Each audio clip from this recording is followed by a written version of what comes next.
Mungkin Bapak bisa cerita alasan apa yang membuat Bapak sudah memiliki gedung dan sudah cukup nyaman sih. Tapi alasan apa yang membuat Bapak untuk maju menjadi anggota DPRD pusat? Dari pengalaman di birokrasi dan juga di legislatif ini untuk menginspirasi untuk maju. Karena apapun keluarga atau masyarakat di kampung halaman, terutama Dapil 1 NTT, Flores, Solor, Lembata, dan Alor ini tidak ada perwakilan. Memang ada perwakilan, tetapi memang harus paham dulu Harus paham. tentang penganggarannya, tentang programnya, juga kebutuhan daerah apa. Dan itu harus kita titip. Tidak bisa tidak. Harus ada yang mewakili. Harus mewakili. Ya. Karena itu kan harus kita mewakili. Mewakili itu harus kita tahu dulu kebutuhan masyarakat di sana itu apa. Iya.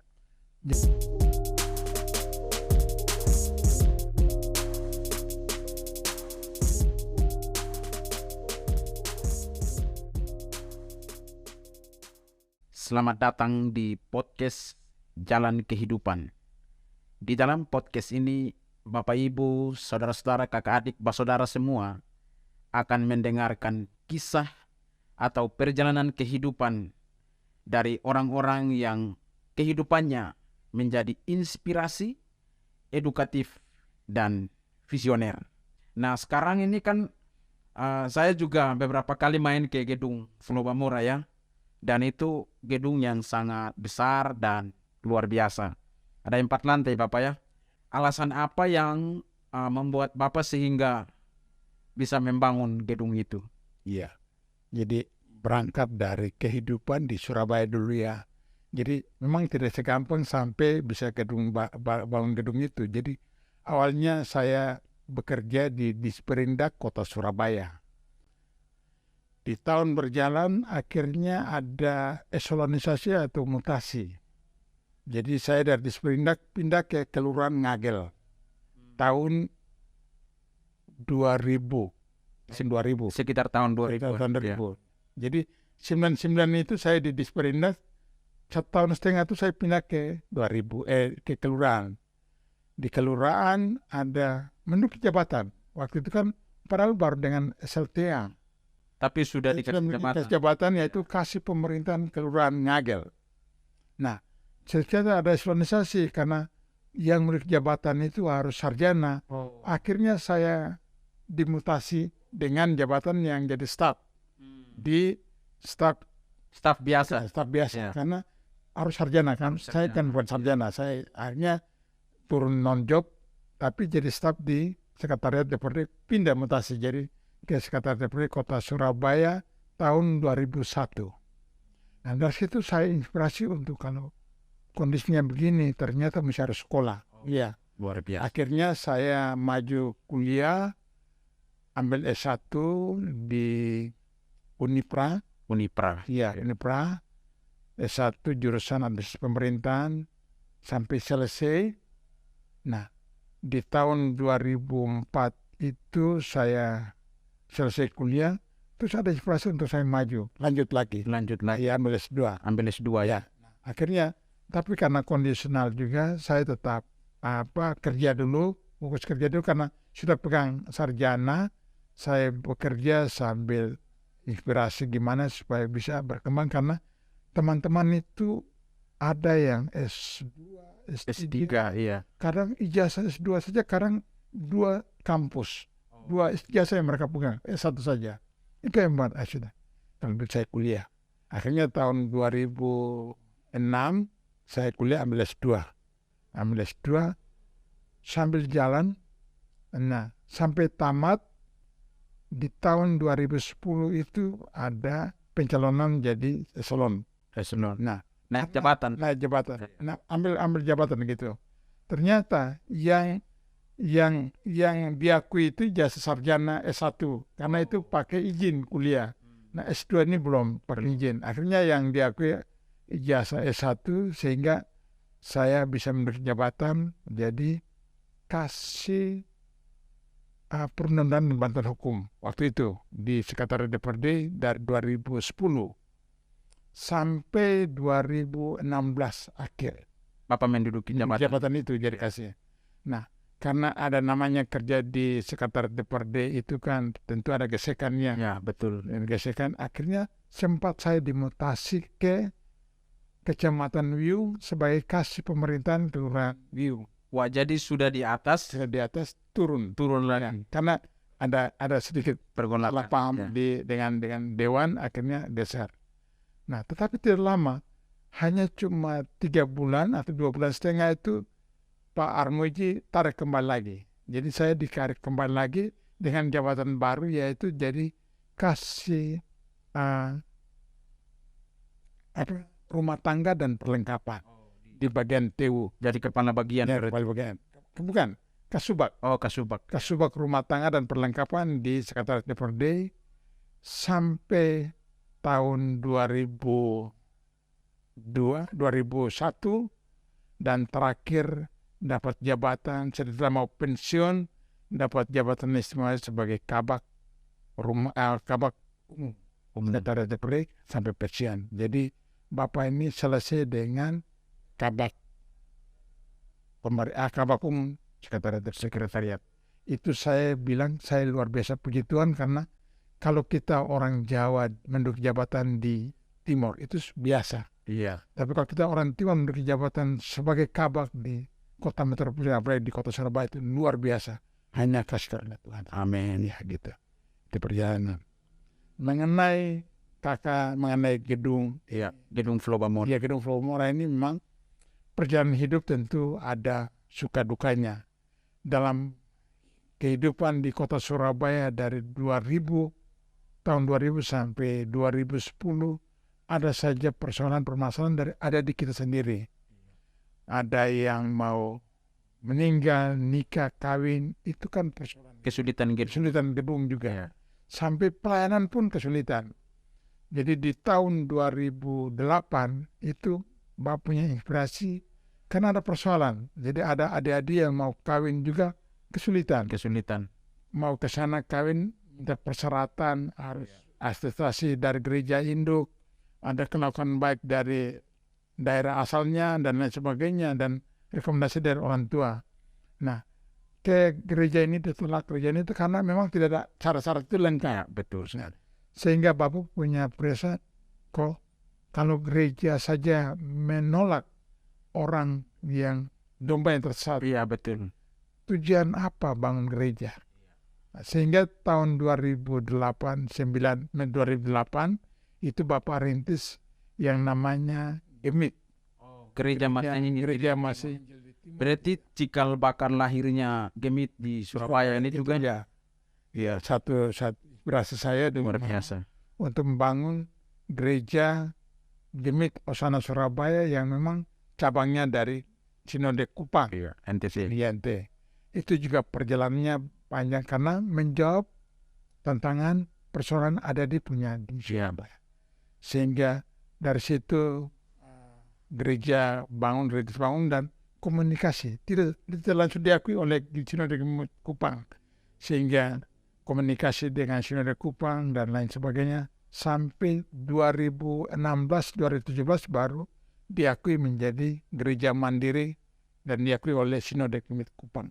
Bernaung di bawah Klasis Barat Laut.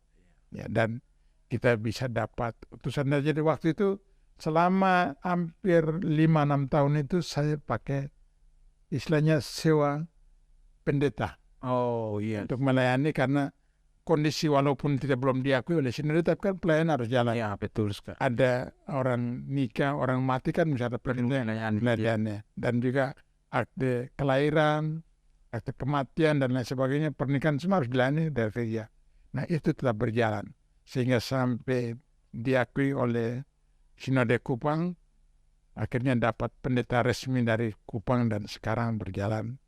Dan itu masih kontrak. Ya, sewa gedung. Tetapi karena masuk di COVID itu kan harus pembagian warga 50% kan. Ya, betul. Dengan situ inspirasi karena saya juga ada lagi membangun gedung Serbaguna Flobamora. Akhirnya dibagi 2, 50% di kontrakan yang pertama, 50% gereja sore di gedung Flobamora ini. Jadi jemaat sebagian gereja di sana ya, Ya. di gedung Pagi Serbaguna. pagi di gedung yang sewa, yang sore di gedung Flowmore. Berarti salah satu tujuan dari Bapak bangun gedung ini juga untuk Pelayanan.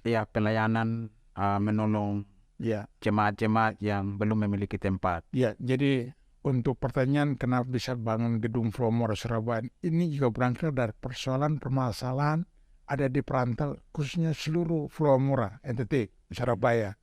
Jadi biasanya kita kalau orang mati, Tempat penitipannya tempat penitipannya kan mesti bayar. ada dan bayar. Ya.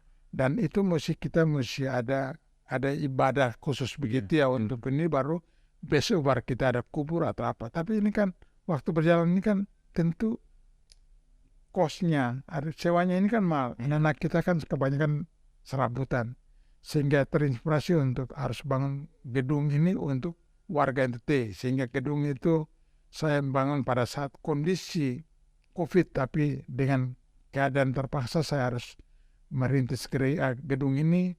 Jadi saya bangun ukurannya 14 kali 24, dibuat 4 lantai ini dengan fungsinya masing-masing. Jadi lantai dasar itu ada kamar mayat, ada parkiran, ada dapur umum, dan ada WC kamar mandi 2. Terus lantai 2 itu khusus full gedung pertemuan, namanya gedung Serbaguna.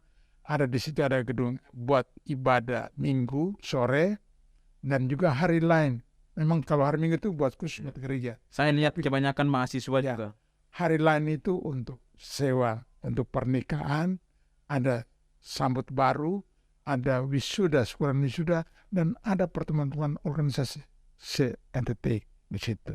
Jadi masuk di lantai 2 itu aula, full aula untuk paling utama untuk ibadah, tempat ibadah, pernikahan, sambut baru, untuk yang mau sambut baru, anak-anak sambut baru, dan juga ucapan syukur buat yang wisuda. Jadi untuk tempat pertemuan ataukah untuk kegiatan masyarakat Flowmore yang di Surabaya. Serbaguna lah. Ya. Ya, nah, lantai 3, di lantai 3 itu ada asrama putra 20 tempat tidur dan putri 24 tempat tidur. Ada 6 kamar mandi sebelah 3 dan juga ada dikelilingi oleh kos bujangan.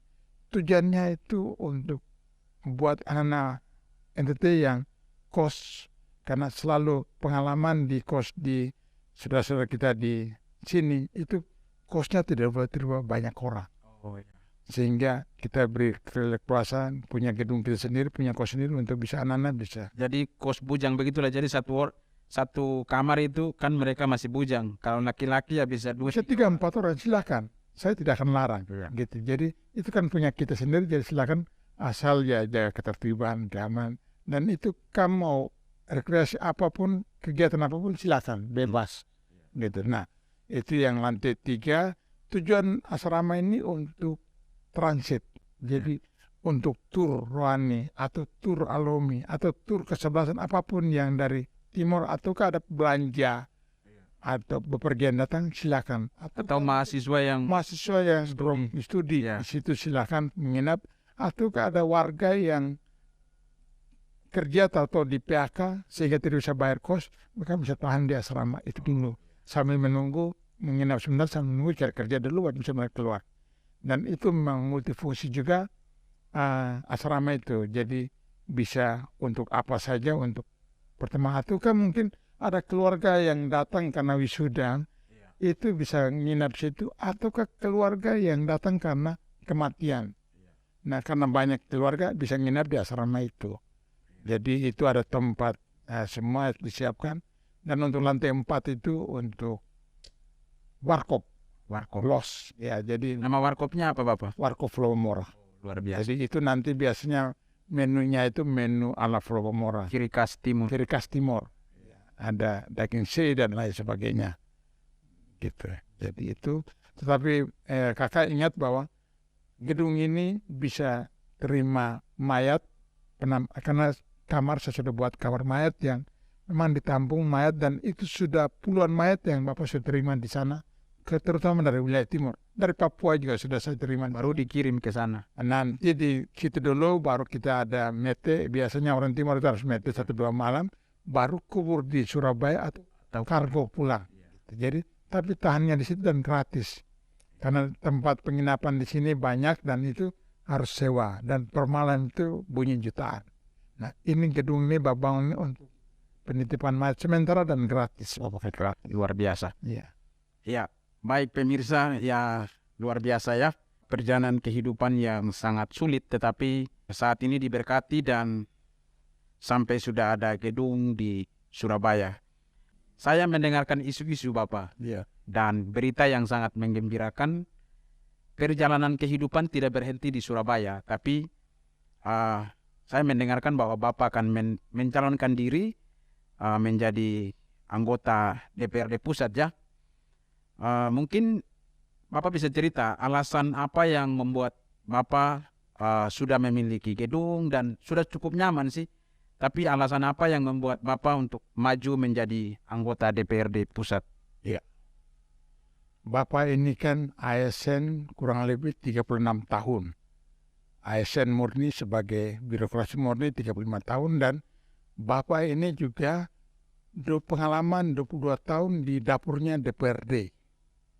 Sehingga perjalanan kehidupan masyarakat, pembahasan apapun, buat program apapun, Bapak tahu. Dan karena Bapak di dapurnya, ternyata apapun kita perjuangkan itu harus ada perwakilan. Tidak bisa tidak, karena Bapak tahu sendiri ada hal-hal yang kadang-kadang bisik-bisikan. Ada negosiasi tentang program. Dan itu tidak bisa orang-orang sembarang. Tidak bisa orang-orang sembarang. Dan itu kalau tidak ada perwakilan, program itu atau jatah itu hilang. Atau geser ke tempat lain yang mewakili. Karena Bapak itu sudah 22 tahun di dapurnya Dewan, dan itu sudah bisik di lorong-lorong, di kamar mandi. Karena itu masuk lagi, anggaran itu sudah berubah. Sebenarnya ke daerah ini. Ke daerah, tapi tahu-tahu pindah ke kecamatan ini. Gitu. Dan itu ulang. Di situ terinspirasi. Ternyata kalau tidak ada perwakilan, jatah apapun lewat atau hilang. Nah, di situ Bapak pikir, Bapak ini sudah kurang lebih puluhan tahun di perantauan dan ingin masih untuk kembali untuk mengabdi kepada daerah asalnya, karena selama kurang lebih 25-30 tahun ini tidak ada perwakilan dari Kabupaten Alor yang duduk di Senayan. Sehingga dari pengalaman di birokrasi dan juga di legislatif ini untuk menginspirasi untuk maju. Karena apapun keluarga atau masyarakat di kampung halaman, terutama Dapil 1 NTT, Flores, Solor, Lembata, dan Alor ini tidak ada perwakilan. Memang ada perwakilan, tetapi memang harus paham dulu. Harus paham Tentang penganggarannya, tentang programnya, juga kebutuhan daerah apa. Dan itu harus kita titip. Tidak bisa tidak. Harus ada yang mewakili. Harus mewakili. Karena itu kan harus kita mewakili. Mewakili itu harus kita tahu dulu kebutuhan masyarakat di sana itu apa. Jadi pengalaman Bapak di Surabaya itu sampai mereka bisik. Dan anggota dewan itu bisik kepada kepala dinas. Bos, tolong titip ini program di sini. Contohnya begini. Bos, ini saya punya daerah ini belum digot buat gorong-gorong. Tolong anggarkan buat itu. Dan juga ini ada perlu bangun TK. Sekolah. Tolong titip di dinas PDK. Atau lagi, bos, saya di sana belum ada puskesmas. Tolong anggarkan di dinas kesehatan. Itu bergilir dan itu harus kita kawal. Harus dikawal. Kalau tidak kawal itu bisa hilang dan juga bisa pindah. Dari situ saya perlu maju ke Senayan. Itu tujuannya apa? Untuk bisa menyampaikan aspirasi masyarakat yang memang selama ini belum terwujud sana itu, sehingga saya bisa mau maju ke. Dan itu kalau saya mau maju itu artinya itu bukan coba-coba, tapi dengan kesungguhan. Benar-benar serius. Benar-benar serius. Kalau orang malah coba-coba berarti lo manjat publik kok coba-coba, itu sampai sendiri. Iya betul. Sehingga saya sungguh-sungguh mau maju untuk memperjuangkan aspirasi masyarakat di daerah Dapil 1 NTT. Oke, baik Bapak. Ya, buat pemirsa dan buat semua penonton atau pendengar, khususnya dari warga NTT atau warga Pulau Bamora, Anda sudah mendengarkan cerita perjalanan kehidupan yang panjang. Karena itu mohon dukungan doa buat Bapak Im, kalau Tuhan izinkan bisa duduk di Senayan ya.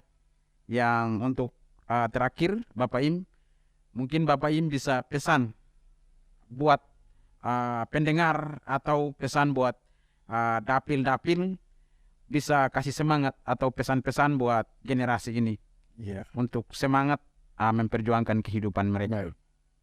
Jadi buat adik-adik atau saudara-saudara kita di Pulau Bamora, khususnya di NTT, segala sesuatu harus memang kita perjuangkan, termasuk ijazah.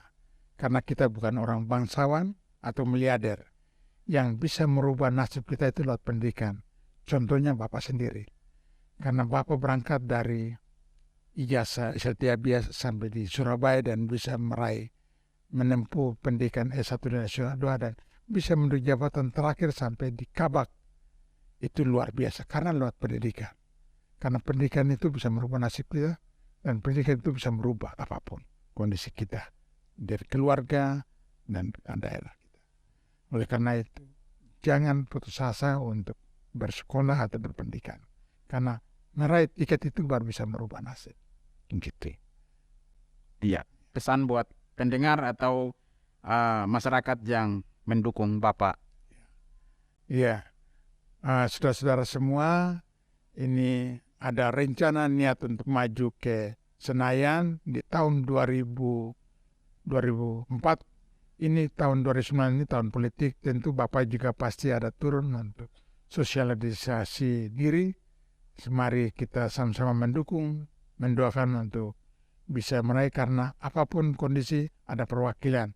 Karena kita mau mewujudkan program apapun di daerah, mesti ada kader yang mewakili sana untuk memperjuangkan atau meraih cita-cita kita di daerah yang akan kita mewakili. Iya. Oke, baik Bapak, terima kasih buat waktu dan kesempatan Bapak bisa berbicara di podcast ini yang kami berharap akan mendorong dan menjadi berkat bagi setiap pendengar.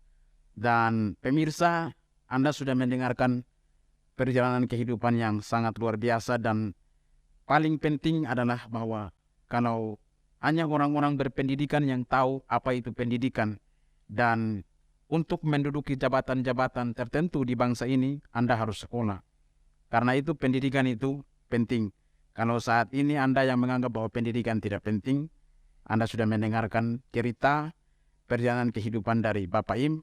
Kiranya ini menjadi semangat bagi Anda semua untuk tetap memperjuangkan kehidupan. Terima kasih sudah menonton podcast ini. Sampai jumpa di podcast yang berikutnya dengan perjalanan kehidupan dari orang-orang atau tokoh-tokoh yang berbeda, yang tentunya kami berharap dapat menjadi inspirasi, edukatif, dan visioner atau motivasi bagi para pendengar. Terima kasih. Tuhan memberkati.